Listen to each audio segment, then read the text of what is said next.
중학교 졸업식 날 미라이는 건물 옥상에 서서 마음속엔 암흑만이 가득했습니다. 행복 없이 살아온 인생에 그는 지면에 열렬한 포옹을 하기로 결심했습니다. 시멘트 바닥에 냅다 고꾸라지려던 순간 천사가 그를 잡았고 그는 자신이 천국으로 가고 있다고 생각했습니다. 하지만 그 천사는 자신을 나세라고 소개하며 팬케이크가 되는 걸 막아주어서 기쁘다고 말했습니다. 미라이는 이 현실을 믿을 수 없어서 창문에 비친 자신의 모습을 바라봅니다. 그는 여전히 납작한 팬케이크가 되고 싶어 해요. 형제와 부모님이 돌아가신 지 7년이나 지난 후 이모와 삼촌에게 맡겨진 이후로 그는 이미 포기했죠. 형제와 부모님이 돌아가신 지 7년이나 되었고 이모와 삼촌이 그를 데려간 이후로요. 그는 부모님이 아이들과 함께 즐거운 시간을 보내는 것을 지켜보았습니다. 하지만 자신은 그들의 쓰레기방에 갇혀 있었죠. 그는 그들에게 도구일 뿐이었고 매일 밤 그 방에서 혼자 떨며 잠들었습니다. 그는 더 이상 미래에 대한 희망이 없다고 생각했지만 나세가 그를 데려갔고 자신이 특별한 계급의 천사라고 말했습니다. 그녀는 그에게 자유든 사랑이든 이 세상의 모든 것을 줄 수 있는 힘을 가지고 있었습니다. 미라이는 분명 유통기한 지난 걸 먹었거나 아니면 진짜 땅에 곤두박질 쳐서 열반에 들었지만 천사는 그에게 자유부터 시작하라고 말합니다. 평생 노예로 살았으니 그녀는 그에게 날개를 주어 이 세상 어디든 자유롭게 날아다니라고 합니다. 게다가 사랑을 원한다면 마법 수정 화살을 불러낼 수 있는데 그 화살에 맞은 사람은 그를 즉시 사랑하게 될 거라고 합니다. 날개든 화살이든 마지막 구원으로 그에게 줄 수 있다고 합니다. 하지만 미라이는 선택하기 싫어서 둘 다 달라고 명령합니다. 나세는 그렇게 해주겠다며 그저 하나를 고르는 것처럼 말하는 것이 전통이었다고 말합니다. 미라이는 이 여행이 지긋지긋해져서 다시 땅에 발을 붙이기로 합니다. 하지만 나세는 마법의 원을 그려 팔찌와 목걸이를 만들어줍니다. 하지만 걱정할 필요는 없습니다. 왜냐하면 천사를 가진 사람들만 그것을 볼 수 있기 때문입니다. 새로운 신이 선택될 때까지 이것이 그의 삶이 될 것입니다. 하지만 그녀는 그에게 그냥 날아보라고 말합니다. 날아오르겠다고 생각하는 순간 그의 날개가 허공에서 나타나고 그는 초고속으로 하늘로 날아오릅니다. 구름 속에서 속도 조절에 애를 쓰지만 결국 구름 위로 올라가서 석야경을 봅니다. 밤새도록 날아다니며 상상했던 것보다 훨씬 더 놀랍다고 생각하며 울기 시작했어요. 그리고 도시로 돌아와서 어쩌면 살아갈 희망이 있을지도 모른다고 생각했어요. 오늘은 도쿄에서 성 패트릭의 날이었고 그는 어린 시절 사랑에게 네잎클로버를 주었던 것을 기억했어요. 하늘을 바라보며 앉아있는데 나세가 다시 와서 그에게 자신의 초고속으로 원하는 것은 무엇이든 훔칠 수 있다고 말했어요. 그리고 화살로 누구든 그에게 반하게 만들고 무엇이든 하게 할 수 있다고 했어요. 미라이는 악마의 행동을 설파하면서 어떻게 자신을 천사라고 부를 수 있는지 이해할 수 없었어요. 미라이는 자신이 악마의 행동을 설파하면서 어떻게 자신을 천사라고 부를 수 있는지 이해할 수 없었어요.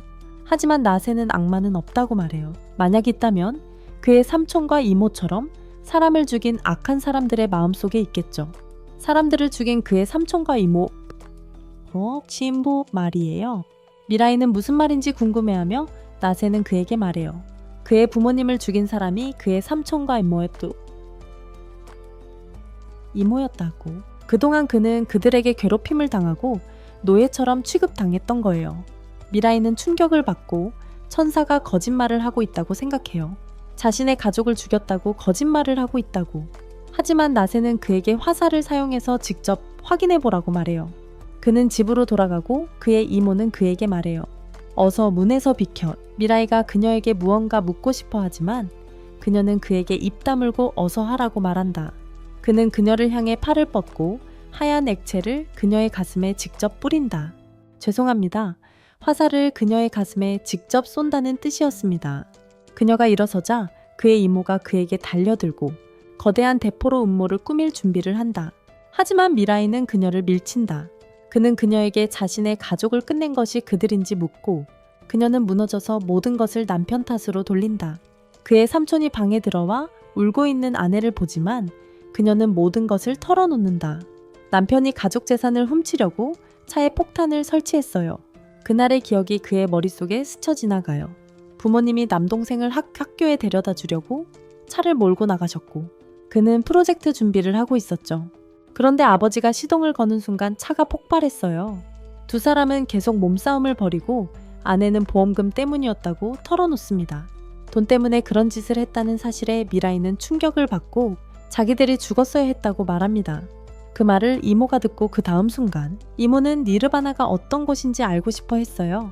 나세는 이것이 자신의 붉은 화살의 힘이라고 설명합니다.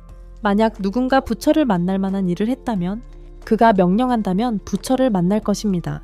그는 사람들이 얼마나 쉽게 죽는지 깨닫고 쓰러집니다. 그는 이 모든 일 후에도 살아있고 그리고 그는 어머니가 남겨준 기억들을 떠올립니다. 가족 사진을 보여주자 어머니는 모든 사람은 행복을 찾고 더 큰 행복을 얻으려는 목표를 가지고 태어난다고, 그래서 행복하게 살기를 바란다고 말했습니다. 그 순간 미라이에게는 그가 도달하기 위해 살아가야 한다는 것이 분명해졌습니다. 행복을 그리고 천사는 그가 옳다고 말하고 그를 행복하게 만들 수 있도록 돕겠다고 말합니다. 마침내 그녀는 자신을 나세라고 소개하고 그의 개인 천사가 될 것이라고 말합니다. 며칠 후 미라이는 호텔에 앉아 있습니다.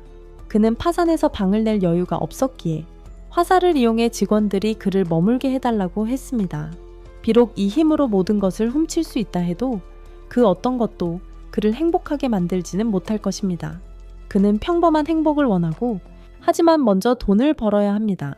나세는 그에게 삼촌과 아이들을 끝내고 그들에게서 빼앗은 모든 돈을 되찾으라고 말합니다. 하지만 미라이는 지난번처럼 모든 잔혹한 광경을 보는 걸 감당할 수 없어. 그래서 대신 그녀가 준 다른 흰 화살을 사용할 수 있어. 이 흰 화살은 사람들을 평화롭게 순식간에 죽이고 그녀는 이 모든 능력의 이유를 설명하려고 해. 오랜 세월 지구를 더 나은 곳으로 만들려고 애쓴 끝에 신이 약해졌어. 그래서 새로운 신이 될 만한 인간을 찾을 13명의 천사를 임명했지. 그리고 나세는 마침내 미라이가 행복해질 수 있게 되어 기뻤어. 그들은 999일의 시간 제한이 있었고 모두 출발했어. 이게 대체 미라이 일기에 무슨 개소리야? 이 모든 걸 듣고 나서 미라이, 아니 걔 이름조차 미라이라니? TV에서 그는 천사에게 쫓기는 사람을 보고 그가 5명의 여자를 조종해서 사랑에 빠지게 했다는 것을 봅니다. 미라이는 총에 맞는 것을 피할 방법이 있는지 궁금해합니다. 그리고 나세는 화살의 규칙을 설명합니다. 화살을 피하는 유일한 방법은 날개를 사용하여 더 빨리 나는 것입니다. 게다가 붉은 화살의 효과는 33일 후에 만료되며 한 사람에게 한 번만 쏠 수 있습니다. 마지막으로 33일 이내에 최대 14개의 화살을 쏠 수 있습니다. 아마도 TV에 나온 사람이 그랬을 것입니다. 차 안에서 음모가 진행됩니다. 많은 플롯이 전개되잖아요. 너무 많은 플롯이 전개돼요. 그들은 그에게 단백질 쉐이크를 간청합니다. 하지만 그가 이 삶이 놀랍다고 생각하는 순간 거대한 메가맨 슈트와 갑옷을 입은 누군가가 차 문을 열고 하얀 화살을 그에게 겨누며 순식간에 그를 죽입니다. 그는 자신의 빨간 화살을 꺼내 날아갑니다. 다음날 미라이는 그 남자가 죽었다는 뉴스를 읽고 천사가 그의 시신을 천국으로 가져갑니다. 그를 데려온 루다라는 천사는 그가 죽었다는 사실에 기뻐합니다. 도시를 걸어가는 동안 나세는 그가 자신의 회사에 들어온 것을 축하합니다. 최고 명문 고등학교에 다니고 정말 똑똑할 거라고 생각해요. 삼촌에게 빨간 화살로 고백하려고 쏘았대요. 그를 위로하려 하지만 이 남자는 코피움 대신 우울증을 흡입하는 걸 깨달아요. 그래서 그가 왜 그렇게 행복하지 않은지 물어봐요. 그는 다른 신후보의 죽음 때문에 대부분 두려워한다고 밝혀요. 도시 중심부에서 은행 강도 사건이 발생하는데 슈퍼맨을 베낀 메트로폴리몬이 나타나 사태를 해결하려 해요. 이름 참 젠장! 그는 경찰들 위로 날아오르며 빨간 화살로 모두를 쏘아대고 자신이 세상을 구하러 왔다고 주장해요. 그는 범죄자와 대치하며 다가가 상대의 총을 막기 위해 바로 옆에서 사라집니다. 그는 붉은 화살로 그를 쏘고 범죄자는 자수에 동의합니다. 하지만 그의 동료는 메트로폴리몬을 제거하려 하고 결국 자신의 친구를 쏘게 됩니다. 범죄자가 산탄총을 발사하자 메트로폴리몬은 총알이 닿기 전에 사라지고 흰 화살을 준비해 범죄자를 제압합니다. 나세는 자신의 천사가 특별한 계급임을 깨닫고 메트로폴리몬은 자신을 노리는 적이 12명 있다고 선포합니다. 그는 이미 한 명을 물리쳤으므로 매번 그가 나머지 11개 방송국을 없애려 한다는 거죠. 마라이는 메트로폴리몬에게 들키기 전에 나세가 사라지라고 명령합니다. 그는 사람들 속에 섞여 집으로 향합니다. 그날 후에 그는 나세에게 신후보 지위를 박탈해달라고 요청합니다. 그녀가 목숨을 구해줬음에도 불구하고 그는 메트로폴리몬에게 죽고 싶지 않습니다. 하지만 그녀는 그의 화살과 날개를 빼앗는 것이 그의 목숨을 빼앗는 것이라고 밝힙니다. 결국 그 날개와 화살은 그가 모든 것을 포기했기에 주어진 것이었습니다. 생명을 포기할 준비가 된 후보만을 선택하라는 신의 명령이었습니다. 그녀는 특별 계급의 천사들이 날개와 붉은 화살, 흰 화살을 준다고 말합니다. 1등 천사는 날개와 화살을 모두 받지만 2등 천사는 날개나 화살 중 하나만 받았습니다. 하지만 천사의 계급은 언제든지 바뀔 수 있고 마라이는 이 상황에서 어떻게 해야 할지 고민합니다. 다음날 그는 나세 없이 학교에 가고 나세는 그에게 빨간 화살로 어릴 적부터 마음에 두었던 사키를 쏘라고 합니다. 33일 안에 사키의 마음을 얻어야 하지만 마라이는 화살을 사용하지 않겠다고 다짐합니다. 그는 학교에 가서 오늘이 새로운 시작이 될 거라고 생각하지만 하늘에는 천사가 나타납니다. 그 생각에 그는 두려움을 느끼지만 없는 척하려고 합니다. 하지만 그 순간 천사는 그의 존재를 알아채고 마라이 앞에서 사라져 그를 놀라게 합니다. 이 반응은 마라이가 천사를 볼 수 있으므로 그가 신의 후보임을 확인시켜주고 천사는 그의 신의 후보가 바로 그의 뒤에 서 있다고 밝힙니다. 그는 사키를 보고 그녀는 그에게 붉은 화살을 쏩니다. 화살을 맞았음에도 불구하고 그는 항상 사키를 사랑했습니다. 하지만 화살의 힘은 그에게 고백하게 만듭니다. 그녀는 부모님이 집에 없고 그래서 그 남자는 초고속으로 그녀의 집으로 날아갑니다. 그는 그녀가 나타날 때까지 방 안에서 기다립니다. 사키는 그에게 흰 화살을 가지고 있냐고 묻고 그는 가지고 있다고 고백합니다. 천사는 그가 메트로폴레몬일까봐 걱정하지만 그는 아니라고 말합니다. 천사 레벨은 그에게 화살을 쏜 이유를 설명하려 합니다. 그는 그녀에게 날개가 없으니 그가 사키의 날개가 되어주길 바랍니다. 마라이는 그녀의 날개가 되어주기로 동의하고 그들은 서로 손을 맞잡고 계약을 맺습니다. 그 남자는 절정에 달하고 그들의 손에는 결속이 생깁니다. 그는 뒤에서 그녀를 껴안고 다시 절정에 달하고 그녀가 알아차리기 전에 떠납니다. 둘은 하늘을 함께 날고 마라이는 어린 시절 함께 보냈던 시간들을 떠올립니다. 그는 그녀를 하늘 위로 데려가 무언가 신경 쓰이는 게 있으면 언제든 자신에게 말하라고 자신이 항상 그녀 곁에 있겠다고 말합니다. 사키는 개인적인 문제지만 괜찮다고 말합니다. 하지만 그와 이야기해서 기쁘다고 말하며 눈물을 흘립니다. 잠시 후 사키는 메트로폴리스 소식과 저녁 6시 TV 방송 출연 소식을 듣게 됩니다. 천사는 메트로폴리스가 계속 살아있다면 그가 사키를 죽일지도 모른다고 경고합니다. 그래서 사키의 붉은 화살이 그를 찾도록 이끕니다. 만약 그런 일이 생긴다면 사키를 위해 자신을 희생하겠다고 말합니다. 하지만 나세가 나타나 그에게 너무 성급하게 행동하지 말라고 합니다. 그녀는 이것이 장난의 천사 레벨의 계획이었을 거라고 알고 있습니다. 그가 죽는다면 그의 날개와 화살은 사키에게 넘어갈 것입니다. 하지만 메트로폴리스가 죽는다면 화살은 그를 강제로 그 날개와 화살을 사키에게 주도록 만들었을 것입니다. 어느 쪽이든 레벨은 승리했을 것입니다. 이 끔찍한 계획 때문에 레벨은 2급 천사인 것입니다. 그리고 나세의 순수함이 그녀를 특별 계급 천사로 만드는 것입니다. 레벨은 자신이 그들을 함정에 빠뜨리려고 했을 뿐이라고 고백합니다. 하지만 그들은 둘 다 성공할 수 있도록 휴전을 맺을 것에 동의합니다. 하지만 그는 여전히 화살의 효과가 사라진 후 무라이의 행동이 걱정됩니다. 하지만 나세는 그에게 무라이가 하루에 적어도 한 번은 사키와 절정에 달한다고 확신시켜줍니다. 그만해. 도움을 받아. 레벨은 소름이 끼칩니다. 그들이 함께 시간을 보낸 한 달이 지나고 그들은 무라이를 의자에 묶어 그가 사키에게 아무 짓도 하지 못하게 합니다. 레벨은 그것이 그의 진심이라고 믿고 무라이는 사키가 자신을 쏜 것에 대해 화가 나지 않습니다. 마침내 자신의 마음을 고백하고 그것이 얼마나 중요한지 깨달았기 때문입니다. 그는 메트로폴레몬 같은 자 때문에 자신의 행복을 망칠 수는 없을 겁니다. 사키도 그에게서 행복을 느끼고 싶어 했기에 동의합니다. 무라이는 그녀의 얼굴이 붉어지는 것을 보고 절정에 달하고 천사는 그에게 아직 화살의 효과를 받고 있는지 묻습니다. 불쌍한 사람은 계속 절정에 달합니다. 뉴스 방송이 나오고 메트로폴레몬은 다른 모든 후보들에게 와서 평화적인 해결책을 찾자고 요청합니다. 야구장에서 그는 다른 모든 후보들을 기다리고 있을 것입니다. 무라이는 일본에 없는 사람들이 날개 없이 어떻게 올까 궁금해합니다. 하지만 나세는 모든 신후보들이 일본에서 불상을 만나고 싶어하는 사람들이 많기 때문에 일본에서 온 거예요. 무라이는 공격 계획을 세우려 애쓴다.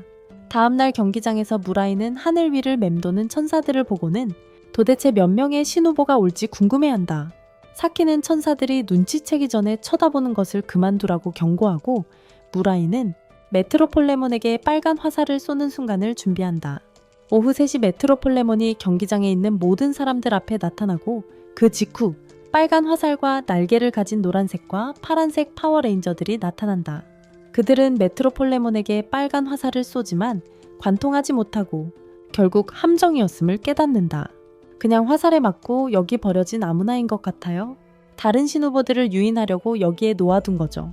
그들은 메트로폴레몬을 부르려 하고 이 계획이 마침내 인생을 바꿀 거라고 생각해요. 그중 한 명은 입학시험 결과 발표를 기억하고 떨어져서 얼마나 힘들었는지 떠올려요. 혼자 앉아있는데 다른 남자가 떨어졌다고 울면서 왔어요. 그는 이미 한 번 떨어졌지만 초록색 셔츠를 입은 남자는 3번이나 떨어졌대요. 땅에 쓰러지기 전에 남은 순간들을 즐기기로 했어요. 마지막 기차가 오기 시작하자 두 사람 앞에 천사들이 나타나 화살과 날개를 주었습니다. 그들은 누구보다 법과 체제를 잘 이해했기에 서로 최고의 자리에 오르고 더 나은 삶을 만들자고 약속했습니다. 서로를 위해서요. 신이 된 후보는 2초에 한 번씩만 화살을 쏠 수 있고 화살의 사정거리는 36m에 불과하다는 것을 알고 있었습니다. 그래서 이 야구장이 공격하기에 최적의 장소였습니다. 나사이와 레벨은 화살의 사정거리가 그렇게 제한적이라는 사실조차 몰랐습니다. 그리고 마침내 메트로폴레몬의 얼굴이 화면에 나타납니다. 그는 그들이 앞에 있는 메트로폴레몬이 가짜라는 것을 맞았다고 밝히고 이어서 빨간색과 흰색 화살을 보여주며 2개가 있어서 2초가 아닌 0.3초마다 화살을 발사할 수 있다고 설명합니다. 그는 그들에게 작별 인사를 하지만 남자들은 그의 가짜 복제품을 제압합니다. 하늘에서 한 소녀가 날아오르며 다른 2사람에게 메트로폴레몬이 무서우니 자신을 데려가 달라고 애원합니다. 평생 괴롭힘을 당한 후 죽고 싶지 않다며 무라이는 사키도 비슷한 일을 겪었을 거라고 깨닫습니다. 그녀는 그들이 빨간 화살로 자신을 쏘도록 허락하지만 그녀가 가까이 다가가자 메트로폴레몬이 빨간 화살을 가져다가 그녀를 쏘며 그렇게 주저해서는 안 된다고 말합니다. 그렇게 주저해서는 안 되니라고 말합니다. 그가 다시 사라지며 너무 느리다고 그들을 없애겠다고 약속합니다. 그 남자들은 여기 있는 다른 모든 신 후보들과 동맹을 맺으려 하고 메트로폴레몬을 쓰러뜨리기 위해 함께 일하겠다고 약속합니다. 그들은 갑자기 분홍색과 녹색 파워레인저가 나타난 것을 알게 됩니다. 그들은 동맹을 맺기 위해 빨간 화살표로 녹색과 분홍색 파워레인저를 공격하지만 그들이 정신이 팔린 사이 그들의 뒤에 있는 메트로폴레몬에게 변화가 생깁니다. 아나운서가 계속해서 슈퍼, 메트로 5의 문명 수비대가 집결했다고 발표합니다. 그들은 수적으로 우세하다고 생각하지만 무라이는 뭔가 이상함을 느낍니다. 2 파워레인저가 그들에게 화살을 보여달라고 요청하지만 그들은 그것이 무엇인지 모른다고 말합니다. 거대한 스크린이 다시 켜지고 메트로폴레몬이 말하려 하지만 자신이 진짜 메트로폴레몬이 아니라고 알립니다. 진짜 메트로폴레몬은 그들 뒤에 있으며 그들에게 직접 화살 2개를 쏘려고 준비합니다. 파란 파워레인저는 흰 화살에 맞아 쓰러지고 노란 파워레인저는 빨간 화살에 직격당합니다. 노란 파워레인저는 이제 메트로폴레몬의 부하가 되어 어떻게 된 일인지 묻습니다. 메트로폴레몬은 초록색과 분홍색이 사실은 그저 순종하는 인간이었다고 밝힙니다. 그를 이용해 메트로폴레몬의 위치를 눈치채지 못하게 하려는 거야. 하지만 옐로우는 붉은 화살에 맞았던 걸 의아해하고 있어. 메트로폴레몬은 붉은 화살 없이도 사람들을 조종할 수 있다고 밝히고 돈으로라면 무엇이든 할 수 있다고 설명해. 그는 날개와 화살을 건네주지 않고 도망치려는 천사를 보고 떠나기 전에 그것들을 내놓으라고 명령해. 이제 그는 총 4개의 화살과 2개의 날개를 손에 넣었어. 자, 이제 쇼의 하이라이트야. 그는 파워레인저 옐로우를 그 여자아이와 함께 묶어놓고 붉은 화살의 한계를 시험해 보려고 해. 옐로우는 무엇이든 하겠다고 약속하지만 메트로폴레몬은 그에게 죽으라고 명령해. 옐로우가 명령을 거부하자 메트로폴레몬은 그를 향해 흰 화살을 겨눕니다. 옐로우는 목숨을 걸고 날아오르려 하지만 속박 때문에 꼼짝 못합니다. 메트로폴레몬이 흰 화살을 발사하고 옐로우는 열반에 들었습니다. 다음은 소녀 차례이고 레벨은 미라이가 개입하려 할까봐 걱정합니다. 그는 조금이라도 주저하면 자신과 사키의 목숨이 위험해진다는 것을 알고 어떻게 해야 할지 고민합니다. 약간이라도 주저하면 자신과 사키의 목숨을 잃을 수 있다는 것을 알고 있습니다. 천사는 메트로폴레몬이 소녀를 쏘는 것을 막으려 하고 소녀는 도와달라고 소리칩니다. 메트로폴레몬은 다른 신 후보들의 반응을 유도하려 계속해서 자극합니다. 목에 건 반지를 작동시키자마자 천사가 그에게 움직이지 말라고 했고 그는 하늘을 나는 나세를 보았습니다. 그가 위를 쳐다보는 동안 어떤 사람이 그들의 사진을 찍었습니다. 나세는 그에게 계획 없이 행동하면 신 후보임을 드러내 순식간에 목숨을 잃을 것이라고 말했습니다. 그녀는 메트로폴레몬 상공을 날아다니며 그 소녀가 더 이상 신 후보들을 유인하지 않을 것이라고 말했습니다. 그 말을 듣고 메트로폴레몬은 그녀가 자신의 임무를 다했다는 것을 깨닫고 하얀 화살을 그녀에게 쏘았고 그녀는 바닥에 쓰러졌습니다. 군중 속의 모든 사람들은 방금 목격한 것에 혐오감을 느꼈지만 메트로폴레몬은 그 여자애를 이용해서 다른 후보를 제거하지 못한 것에 실망했어요. 하지만 나세는 자신이 죽이고 싶은 사람은 그 사람뿐이라고 밝혔어요. 다음으로 그가 자신의 파트너의 행복을 가로막고 있기 때문이라고요. 그래서 그녀는 파트너에게 그를 끝내게 하겠다고 약속하고 하늘로 날아올라 모든 신후보들에게 오늘은 집으로 돌아가라고 말했어요. 천사들은 죽은 자들의 영혼을 거두어 날개와 화살을 버리고 남은 후보는 8명 뿐이었어요. 사키의 집으로 돌아온 그들은 자신들이 무력하다는 사실에 좌절했지만 무라이는 그를 제거해야 한다고 맹세했어요. 하지만 그는 사람을 미워할 수 없었고 남의 목숨을 빼앗을 수도 없었어요. 그래서 사키는 다른 신후보들과 동맹을 맺어야 한다고 그에게 말했어요. 특히 그들이 모두 그를 싫어하니까요. 그 말이 떨어지자 창밖의 한 남자가 그 생각에 동의한다고 말했어요. 하지만 무라이는 빨간 화살을 그에게 겨누려고 달려들었지만 그 남자는 자기 말을 안 믿으면 지금 당장 빨간 화살로 쏘라고 말했어요. 하지만 나세는 화살을 쏘지 말라고 그에게 말했어요. 그 남자가 정직하다는 것을 알 수 있었기 때문이에요. 그를 안으로 들인 후 그 남자는 자신에게는 시간이 얼마 남지 않았다고 밝혔어요. 곧 죽음의 일을 말기암에 걸렸기 때문이에요. 그가 죽을 운명이던 날 천사가 그의 눈앞에 나타났어요. 하지만 그의 영혼을 가져가는 대신 천사는 그에게 마지막 한 조각의 희망을 주려 했고 그에게 다시 한번 삶의 기회를 주겠다고 약속했습니다. 그가 죽기 전에 이 세상의 신이 된다면 이 병에서 그의 목숨은 구원받을 것입니다. 그 말을 듣고 그 남자는 가족 사진을 향해 돌아서서 깨달았습니다. 마침내 자녀들과 아내에게 그들이 마땅히 누려야 할 삶을 줄 수 있게 되었습니다. 처음에는 그 기회를 덥석 잡았지만 그는 곧 자신이 999일 안에 살아남지 못할 가능성이 높다는 것을 깨달았고 자신의 화살을 가지고 할 수 있는 모든 것을 해야 했습니다.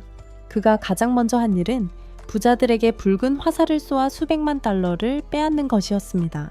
가족을 위해 돈을 벌었지만 자신 같은 도둑이 신이 될 자격이 없다는 걸 알았습니다. 그래서 그의 유일한 소원은 메트로폴레몬이 이 세상의 신이 되지 못하게 하는 것이었습니다. 그렇게 되면 가족의 삶이 파괴될 테니까요. 그래서 그는 14명을 쏘아 경기장으로 보내 다른 신 후보들을 찾았고 그들의 사진을 보고 두 사람 모두 착한 사람이라는 걸 알았습니다. 그의 이야기를 들은 무라이는 그의 목표 달성을 돕기로 했지만 치료를 계속한다는 조건이었습니다. 그저 죽어서 가족을 절망에 빠뜨리는 건 이기적이라고 생각했기 때문입니다. 그저 죽어서 가족을 절망에 빠뜨리는 건 이기적이라고 생각했기 때문입니다. 한편 나라 반대편에서는 메트로폴레몬이 새 화살 3개를 어떻게 쓸까 고민했어요. 빨간 화살은 다른 후보를 제거하는데 거의 쓸모없으니 다른 사람을 제거하도록 어떻게 강요할 수 있을지 고민했어요. 사키네 집으로 돌아온 남자는 마침내 자신을 나나토라고 소개하며 자신의 천사는 지식의 천사 바렛이라고 말했어요. 떠나기 전에 그는 그들에게 신분을 숨기기 위한 의상 아이디어를 보여주고 창문으로 날아갔어요. 다음날 아침 학교에서 메트로폴레몬의 친구가 그에게 다가와 그를 카나데라고 부르며 그의 짝사랑 상대를 염탐하라고 말했어요. 그들이 양궁부가 화살을 쏘는 것을 지켜보는 동안 카나데는 마나미에게 그가 무슨 소원을 빌고 싶어 하는지 하지만 마나미가 엄청나게 부자가 되고 싶다고 하자 카나데는 그가 틀렸다고 말했습니다. 세상 전체에 영향을 미칠 만한 것이어야 하니까요. 마나미는 못생긴 여자애들이 모두 사라지기를 바랄 거라고 생각했고 카나데는 그게 더 그럴싸하다고 생각했습니다. 그래서 그는 자신의 진짜 소원은 죽은 사람을 되살리는 능력이라고 밝혔고 마나미는 그가 여동생을 말하는 거라는 걸 깨달았습니다. 여자애들이 사라지자 카나데는 창문 밖으로 뛰어내려 60m 거리를 조준했습니다. 단일 화살은 겨우 36m밖에 날아가지 않는다는 걸 깨닫고 더욱 결합하여 100m 이상의 거리를 만들 수 있다는 것을 알았습니다. 그날 저녁 카나데는 꽃다발을 들고 낡은 저택으로 날아갔고 거기서 그는 누나의 수정처럼 굳어버린 시체를 보고 생일 축하를 빌었습니다. 같은 시각 미라이는 뉴스에서 자동차 사고와 한 소녀가 남긴 메모를 보았는데 그 메모에는 메트로폴레몬의 명령을 따르고 있다고 적혀 있었습니다. 장난의 천사는 메트로폴레몬이 지금쯤 돔 5개 정도의 화살을 가지고 있을 거라고 설명하려 했습니다. 그가 살해한 사람들로부터 얻은 화살이니까 붉은 화살로 쏘고 나서 어떤 사람에게 몇 개를 주었을 수도 있지만 그것은 오직 화살에 조종당하는 33일 동안만 해당되는 일입니다. 그 말을 듣고 무카토는 그 여자아이를 제거할 것을 제안했어. 지금 그녀는 전 세계를 돌아다니며 마음대로 사람들을 제거하고 있으니까. 하지만 그는 그 여자아이가 자신을 유인하기 위한 미끼일 가능성이 높다는 것을 알고 있어. 그래서 그들은 그를 역으로 함정에 빠뜨려 흰 화살로 그의 목숨을 끊을 거야. 그 시점이 되면 그 여자아이는 다시 순수해질 수 있지만 미라이는 흰 화살로 다른 사람의 목숨을 끊는다는 생각을 도저히 이해할 수 없었어. 그래도 무카토는 자기 방어를 위해 그럴 필요가 있다고 그에게 일깨워줬지만 미라이는 누군가를 괴롭히기보다는 괴롭힘을 당하는 편이 낫고 누군가를 제거하기보다는 제거당하는 편이 낫다고 말했어. 그래서 무카토는 다른 관점에서 생각해보라고 했지. 만약 사키가 메트로폴레몬에게 위협을 받고 있다면 어떻게 할 거냐고 물었어. 그에게 물었지. 그 상황에서 주저하는 것은 곧 죽음과 같았기 때문입니다. 하지만 결심하려 할 때 그의 앞에 놓인 운명은 가늠할 수 없을 만큼 깊었습니다. 그는 하얀 화살로 그를 죽일 수 없다는 것을 깨닫고 주저앉았습니다.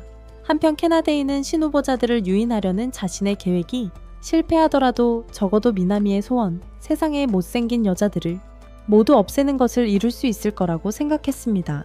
다음날 그들이 TV로 살인 뉴스를 보고 있을 때 나나토는 미치광이가 도시에 혼란을 일으키는 것을 멈추지 않으니 메트로폴레몬을 소멸시키겠다는 자신의 의도를 그들에게 말했습니다.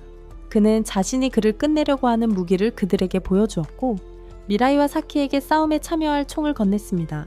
하지만 그들은 그것을 받기를 거부했습니다. 둘 다 실제로 사용할 수 있다고 생각하지 않았기 때문입니다. 그들은 뉴스에서 또 다른 소녀를 끝내고 미끼가 되어 그들을 유인하려는 유린씨를 보았습니다. 메트로폴레몬이 나머지를 전멸시키려고 했기 때문에 그들은 그가 그들을 끝낼 기회를 노리고 숨어 있을 수도 있으므로 위험을 감수해야 할지 궁금해했습니다. 그의 순간을 기다리며 나나토는 함정에 걸어 들어가지만 미라이가 메트로폴레몬이 상품을 가지러 왔을 때 붉은 화살로 쏘라고 제안했습니다. 빨간 화살표를 꽂으면 미라이는 그를 자신의 심부름꾼으로 만들어 맥도날드를 사오라고 시킬 수 있었어요. 계획이 성공할 거라고 생각한 그들은 도전하기로 결정하고 전투복을 입었습니다. 나나토는 미라에게 기회가 있다면 흰 화살표로 메트로폴레몬을 끝장낼 건지 물었습니다. 하지만 미라이는 자기 음식을 먹는 바퀴벌레조차 잡을 수 없다고 너무 약해서 그의 중간 이름이 약골이라고 말했습니다. 미라이가 완전히 쓸모없다는 걸 깨달은 나나토는 모든 더러운 일을 하기로 그리고 미스린이 더 많은 사람들을 해치기 전에 그녀를 없애기로 동의했습니다. 탑 위에서 미스린은 허무한 영상을 보고 있었는데 나나토가 나타나 메트로폴레몬의 행방을 추궁했습니다. 하지만 곧바로 탑이 폭발했고 미라이는 공포에 질려 비명을 질렀습니다. 영희 속을 바라보며 친구를 잃을까 두려워하던 그는 나나토가 땅으로 떨어지는 것을 보고 그를 구하기 위해 날아갔습니다. 하지만 그러는 도중 그들은 바닥에 추락했습니다. 미라이는 울음을 터뜨렸습니다. 하지만 나나토는 격렬한 기침을 하며 깨어났습니다. 다행히 그의 슈트 덕분에 목숨을 건졌습니다. 그때 메트로폴레몬이 그들의 뒤에 나타나 흰 화살로 미라이를 끝장낼 준비를 했습니다. 미라이는 스스로 준비해온 동기부여 연설가가 되기로 결심하고 삶과 죽음의 목적에 대해 그에게 강연을 시작했습니다. 그리고 좋은 본보기를 남기는 것이 메트로폴레몬이 신이 되기를 바라는 이상 최고의 통치 방식이라고 말했습니다. 하지만 그 밑바닥 인생은 그에게 경쟁 따위는 필요 없다며 복권 자리를 전부 자신이 차지하고 싶어 했습니다. 왜냐하면 저 예산, 슈퍼맨인 나나토가 다시 날 수 있게 된 마당에 다른 걸 기대할 수 있겠습니까? 그는 숫자가 자신들에게 유리하니 함께 공격하자고 제안했습니다. 하지만 메트로폴레몬은 재빨리 도덕적인 이 세계에 들어갈 위험을 감수하려 하지 않는 지원자들. 그래서 나나토는 나세와 베리또 불러서 등을 맡겼어요. 메트로폴레몬은 둘 중 가장 강한 사람으로 여겨 나나토를 향해 화살을 겨누었고 미라이는 쓸모없는 약골이라 쉽게 버릴 수 있으니 차이를 70%로 줄이려 했어요. 쓰레기처럼 쉽게 버릴 수 있는 무능한 약골이었죠. 유리한 고지를 점하기 위해 그는 그들에게 자신의 폭발 장치를 보여주며 도시를 산산조각 낼 것이라고 위협했어요. 그래서 나나토는 만에 있는 사람들의 목숨을 걸고 도박을 하지 않기 위해 자신을 희생하기로 결정했어요. 메트로폴레몬은 도시를 살리는 대가로 재물을 원했고 나나토를 죽인 후 그의 능력을 요구했어요. 하지만 나나토는 이것이 가짜 슈퍼맨을 제거할 완벽한 기회라고 생각했습니다. 그래서 미라이에게 자기가 화살을 쏘는 순간 쏘라고 말했습니다. 그가 자기에게 화살을 쏘는 순간 화살로 쏘라고 말이죠. 하지만 그 겁쟁이는 겨냥할 용기가 없었습니다. 메트로폴레몬이 화살을 쏘자 그는 자신의 화살을 쏘아 그것을 맞춰 그에게 되돌아가게 만들었습니다. 그가 모두를 날려버리겠다고 위협하자 미라이는 갑자기 그에게 달려들어 거의 꿰뚫을 뻔했습니다. 하지만 그는 간신히 도망쳤습니다. 하지만 그는 가까스로 도망쳤습니다. 미라이는 다시 공격을 퍼부었고 쉴 새 없이 공격하며 미치광기처럼 소리질렀다. 하지만 가짜 슈퍼맨은 모든 것을 피했다. 그는 화살을 쏘았지만 미라이는 막았다.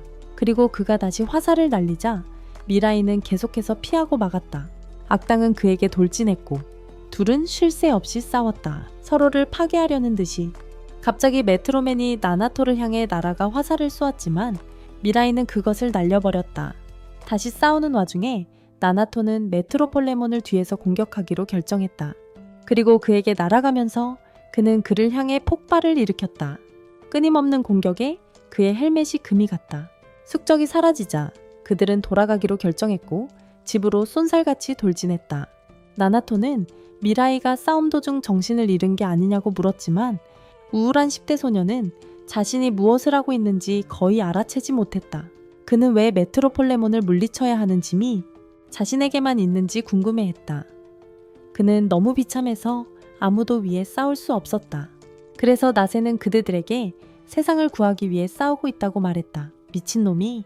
신이 된다면 세상은 분명 불타 없어질 테니까.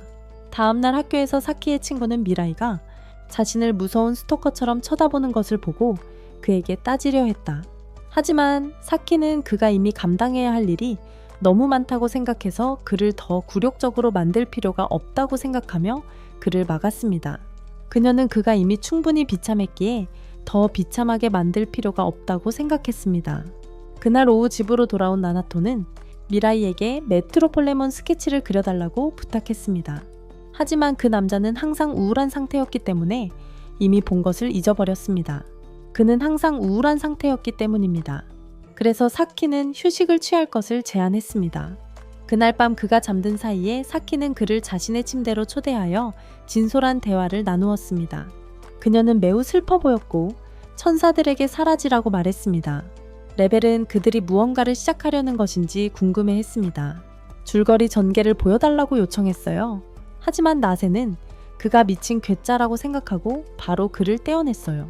침대에 누워 사키는 미라이에게 자신의 가슴에 그의 흰 액체의 따뜻함을 느끼고 싶다고 말했어요. 하지만 미라이는 그녀가 너무 많은 것을 요구한다고 생각했어요.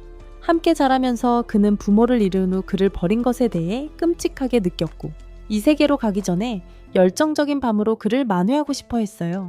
이 세계로 가기 전에 그녀는 몇 년 전 자신의 죄를 속죄하려고 노력했고 그에게 사과하기 위해 그를 따라갔다고 고백했어요. 하지만 그가 건물에서 뛰어내려 땅에 안기는 걸 보았어요. 자신의 죄책감에 시달리던 그녀는 도망쳤고 바다를 안으려 했지만 다행히 그녀의 천사를 만났죠. 하지만 지금도 그 죄책감에 괴로워하며 그의 따뜻한 품에서 죽기를 바라고 있었어요. 그녀의 소원을 들어주려는 듯 미라이는 그녀를 밖으로 데리고 나가 손을 잡고 날아올랐어요. 밤하늘에서 그는 그녀를 놓아주려 했지만 그녀의 손을 잡고 그녀가 결정을 다시 생각해 볼 시간을 주었어요. 그리고 그녀가 떨어지기 시작하자 그녀는 재빨리 그의 손을 잡고 절망적인 듯 울었어요. 그에게 로맨틱하게 떠나고 싶고 그와 아이를 낳고 싶다고 말했어요. 그 말에 마법의 밧줄이 그들의 손을 감싸며 영원한 결합을 만들었어요. 몇 분 후 그들은 옥상에 섰고 사키는 그에게 말하기 시작했어요. 영원히 그의 곁에 머물고 싶고 그의 화살이 자신의 가슴을 꿰뚫는 꿈을 꾸었다고. 그래서 그는 인생의 사랑에게 사랑받는 것을 기뻐하며 그녀에게 미소 지었고 영원히 함께하겠다고 약속하며 그녀와 함께 날아오르기 시작했어요. 다음 날 나나토는 메트로폴레몬의 정체를 밝혀내는데 더 가까워지고 있다고 밝혔어요. 싸움에 참여하고 싶어서 사키는 바렛에게 자신만의 한 쌍을 어떻게 구할 수 있는지 물었어요. 그래서 베릿이 4가지 방법을 알려줬어. 신후보를 죽이거나 죽음의 침대에 붉은 화살로 그를 꿰뚫거나 천사에게 날개를 받거나 혹은 천국으로 영원히 올라가는 신후보의 날개를 요구하거나 다른 방법들은 모두 불가능해 보였기에 나나토는 그와 가까이 있는 게 어떻겠냐고 제안했어. 그의 암으로 인한 마지막 순간에 말이야. 하지만 그녀는 죽어가는 남자를 기다리는 것 말고 다른 희망이 있다고 생각했고 메트로폴레몬의 날개를 갖는 게 낫다고 그에게 말했어. 결국 그는 애초에 날 자격이 없는 변태였으니까. 나나토는 그녀의 말에 놀라서 무라이에게 그들의 음모의 밤이 어땠는지 물었어. 발달 과정에서 몸에 좋은 호르몬들이 많이 분비되었어요. 하지만 그가 대답하기도 전에 레벨은 자신이 천사 1급이 되어 그녀에게 날개를 선물하겠다고 말했어요. 하지만 자신의 계급을 올리는 방법을 확신하지 못했고 베릿은 그에게 천국에서 기네스 기록을 세우거나 세계에서 가장 똑똑한 사람이 되라고 말했어요. 며칠 후 그들은 이전 집이 너무 비좁아서 모두 살 수 없었기에 교회로 이사했어요. 그리고 얼마 지나지 않아 사키는 레벨이 자신의 자매 저만내면에 자신의 작은 머리에 천상의 고서, 즉 창조의 모든 기억들을 가득 채우려고 애쓰는 것을 발견했어요. 즉시 계급을 올리려는 희망으로 말이죠. 그녀가 그를 떠나며 무라이와 나나토에게 자신의 놀라운 정장을 드러냈습니다. 하지만 갑자기 그들 앞에 작은 포털이 열리고 붉은 화살이 날아왔습니다. 사키를 향해 날아왔지만 무라이가 그녀를 대신해 막아섰습니다. 하지만 나나토가 화살을 맞았고 그것은 자신을 위한 것이라고 말했습니다. 그리고 잠시 그는 무엇이 잘못되었는지 궁금해했습니다. 화살은 운반자가 죽은 후에만 돌아오도록 되어 있었기 때문입니다. 가족이 공격받았을지도 모른다는 것을 깨달은 후 그는 무라이와 천사들과 함께 재빨리 하늘로 날아올랐습니다. 그는 아내에게 전화를 걸어보았지만 아무도 받지 않았습니다. 그리고 그들이 집에 도착하자 이상한 남자가 밖에서 기다리고 있는 것을 발견했습니다. 그래서 그는 무라이에게 집 안으로 쳐들어온 그를 제거하라고 말했습니다. 그는 가족을 찾으려고 방들을 급히 돌아다니기 시작했지만 어디에도 보이지 않았습니다. 그는 아내의 망가진 옷을 보고 가족을 잃을지도 모른다는 자신의 가장 큰 두려움이 현실이 될 것임을 깨달았습니다. 밖에서 무라이는 이상한 남자에게 붉은 화살을 겨누었습니다. 그 남자는 조커의 소름 끼치는 놈처럼 칼을 가지고 그저 장난을 치고 있었습니다. 무라이는 그가 또 다른 신후보인가 궁금해하며 화살을 쏘려고 했지만 그는 간신히 날아갔고 잠시 후 공원에 도착했습니다. 그의 이름은 하짐이었고 그는 가난하고 매우 못생긴 아이로 태어났습니다. 점점 더 못생기고 역겨운 아이로 자라나서 그의 더럽고 끔찍한 외모 때문에 모든 사람들에게 미움을 받았습니다. 마치 애니클라이맥스 인트로에서 튀어나온 것처럼 못생긴 루저였기에 그는 어떤 여자와도 이야기할 수 없었습니다. 아무 여자도 그의 역겹고 징그러운 얼굴을 쳐다보지 않았기 때문입니다. 어느 저녁 그는 자신의 누나가 더 이상 그의 역겨운 얼굴을 볼 수 없어서 자살했다는 것을 알게 되었습니다. 하지만 그의 눈앞에 천사가 나타나 자신을 발탈하고 소개하며 1급 천사라고 말하고는 그에게 신이 되라고 말했습니다. 그래서 세상을 그의 얼굴만큼 추하게 만들라고 했습니다. 하지만 그 냄새나고 쓸모없는 루저는 여자를 만나고 싶을 뿐이었고 빨간 화살표를 달라고 했습니다.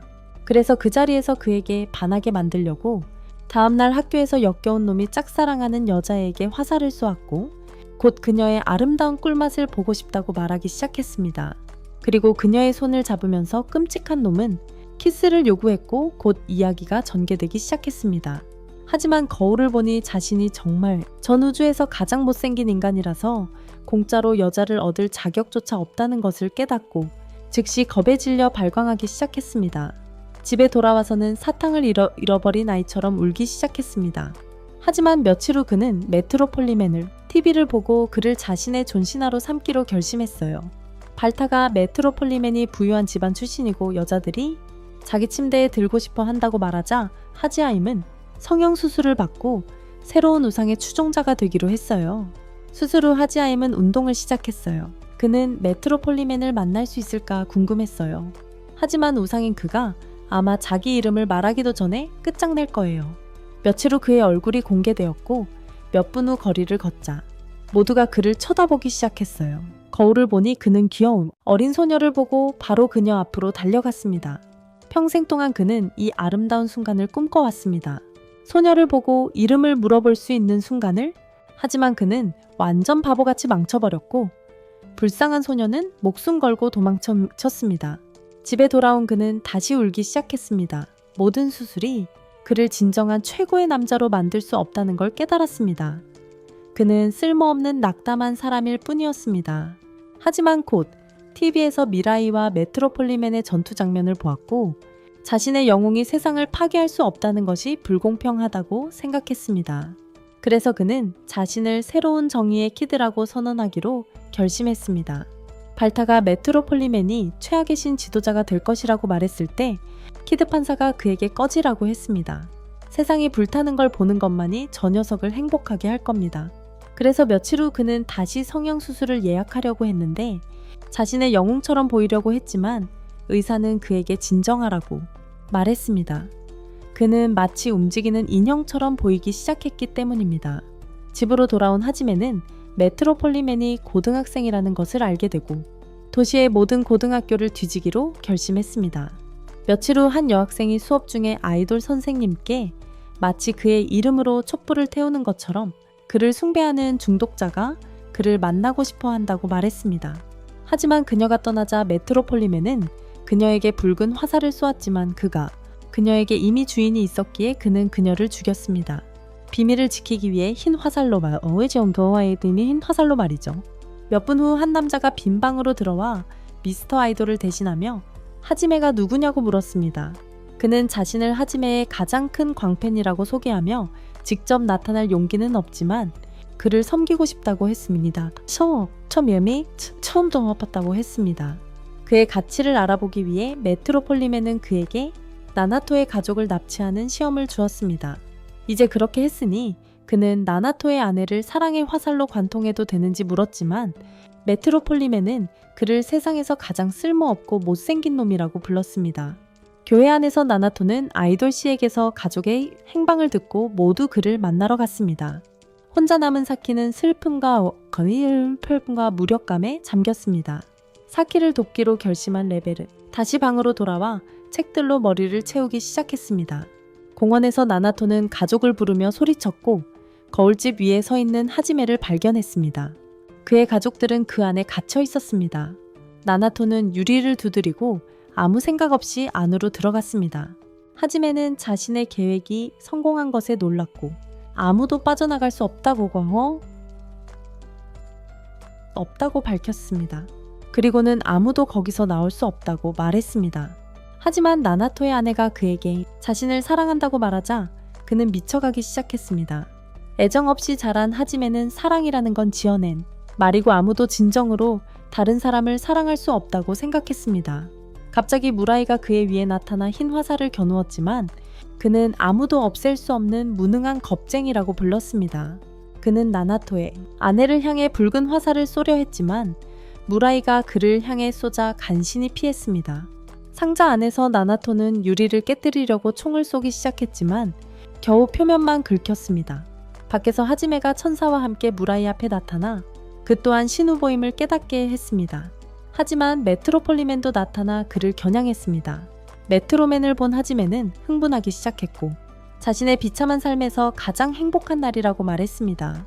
하지만 아이들씨는 아랑곳하지 않고 나나토를 향해 화살을 겨누며 그 자리에서 죽이려 했습니다. 하지만 무라이는 그를 구하기로 결심하고 상자 쪽으로 다가가기 시작했습니다. 나나토를 만나 그는 유리창을 돌아 날아가면 메트로폴리맨이 그들을 겨냥할 수 없을 것이라고, 그것이 유일한 방법이라고 제안했습니다. 가족을 지키기 위해 비행을 수락했어요. 밖에서 메트로맨은 하지메에게 그들이 둘 다 지칠 때 끝낼 거라고 말했어요. 하지만 하지메는 무라이가 왜 상자 속으로 들어갔고 자기 목숨을 걸고 도망칠 수 있었는데도 나나토의 가족을 위해 위험을 감수했는지 궁금해했어요. 메트로맨이 그들이 서로 사랑한다고 말하자 그는 다시 흥분하기 시작했어요. 상자 안에서 무라이는 나나토에게 탈출 계획이 없다고 말했어요. 밖에 있을 때 그는 계획을 세울 시간이 거의 없었고 그저 떠오른 첫 생각을 따랐어요. 그날 저녁 내내 하지메는 밖에서 기다렸어요. 글래스는 사무라이 잭처럼 칼을 가지고 놀고 있었어. 몇 분 후 무라이는 나나토에게 상자에서 탈출할 방법을 알고 있다고 말했지만 그건 아니었어. 그는 단지 하지메의 호기심을 자극해서 상자를 열게 하려고 했을 뿐이야. 잠시 후 그들은 밝은 빛과 함께 폭발하며 탈출한 척했어. 바보는 그들이 정말 사라졌다고 믿었고 상자 안을 들여다보자고 제안했지만 메트로맨이 그의 머리를 뜯어버리겠다고 위협했어. 밤이 되자 하지메의 호기심은 다시 커지기 시작했어. 하루 종일 상자가 조용했기 때문이지. 그리고 그는 살짝 엿볼까 생각했지만 미스터 아이돌이 그에게 그가 눈 없이 추수감사절을 보내고 싶어 한다면 아침이 되자 하지메는 그들의 천사들이 사라진 것을 깨달았지만 메트로맨은 그들에게 그저 각본대로 연기하는 것이라고 말했습니다. 멀리 떨어진 탑에서 나세와 베러슨 하지메가 그들의 속임수를 믿고 나나토와 그의 가족을 자유롭게 해줄 것이라고 기대했습니다. 동시에 하지메는 유리를 통해 바라보며 그들에게 음식을 줄 수 있는지 물었지만 메트로폴레몬은 그를 파괴하겠다고 위협했습니다. 한편 교회에서는 레벨의 머리가 공부 때문에 터질 지경이었고 다른 책을 머리에 넣으려고 하자 책이 굴러떨어져서 그는 서둘러 그것을 잡으려 했습니다. 머리에 다른 책을 넣으려고 하자 책이 굴러떨어졌고 그는 서둘러 그것을 주었습니다. 그가 그것을 집어들자 사키가 기다리고 있는 것을 발견했습니다. 밖에서 쓸모없고 우울한 표정으로 서 있었습니다. 그녀는 세상에서 가장 쓸모없는 슈퍼히어로 같다고 모두에게 짐만 되는 존재라고 말했습니다. 하지만 그녀는 어떤 도움이라도 주고 싶어 했고 공원으로 산책을 가자고 제안했지만 레벨은 메트로폴레몬이 그녀가 신후보라는 것을 알게 되면 위험할 거라고 말했습니다. 그 순간 그는 그녀가 안쓰러워 눈물을 흘리기 시작했는데 그의 눈물은 거품으로 변했고 그를 둘러싼 금빛 빛 속에서 신이 나타나 그의 눈물이 천국에서 세계 기록을 세웠다고 말했습니다. 그에게 말했습니다. 그의 눈물이 천국에서 세계 기록을 세웠다고. 그 때문에 그는 1급 천사로 승진하여 감정의 천사로 임명되었습니다. 그의 머리 주위에 새로운 마법진이 생겼지만 그는 즉시 그것을 사키에게 던졌고 사키는 순식간에 큰 날개를 펼치며 자신의 소망을 이루었습니다. 몇 분 후 그들은 탑에 나타났고 천사들은 레벨의 승진을 축하했습니다. 발토가 사키에게 상자에 갇힌 친구들을 구출하라고 격려한 후 그녀는 하지메를 노리고 즉시 붉은 화살을 쏘았고 그는 순간적으로 그녀를 사랑하게 되었습니다. 그녀가 그에게 날아가자 그는 절정에 달하기 시작했습니다. 한편 상자 안에서는 나나토와 미라이가 탈진하여